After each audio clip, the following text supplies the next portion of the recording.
મહેસાણા જિલ્લાના ખેરાલુ તાલુકાના ડભાડ પંથકમાં પાટણ સાંસદ અને ધારાસભ્યની હાજરીમાં કાર્યક્રમ યોજાયો।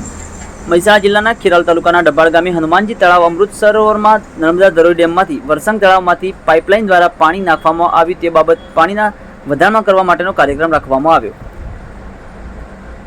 મોડી રાત્રે ફોન કરીને આમંત્રણ આપવા છતાં વિસ્તારના સાંસદ સભ્ય શ્રી ભરતસિંહ ડાભી અને સરદારભાઈ ચૌધરી, પૂર્વ ધારાસભ્ય અજમલજી ઠાકોર, ડભાડ જિલ્લા પંચાયત સદસ્ય, જિલ્લા પંચાયત સિંચાઈના ચેરમેન ઇન્દુબેન, નિવૃત્ત ડીવાયએસપી એમડી ચૌધરી, તાલુકા પંચાયત ઉપપ્રમુખ પ્રવીણાબેન, તાલુકા ભાજપ પ્રમુખ ભરતજી ઠાકોર, રમેશભાઈ, વોટરશેડ યોજના અને સેવા મંડળીના પ્રમુખ મુકેશભાઈ બારોટ તથા ગામના પ્રતિષ્ઠિત એવા ભગવાનભાઈ દેસાઈ અને પંચાયત તેમજ વોટરશેડના કમિટી સભ્યોને ગામમાંથી તેમજ આજુબાજુના ગામોમાંથી હજારોની સંખ્યામાં લોકો હાજર રહ્યા।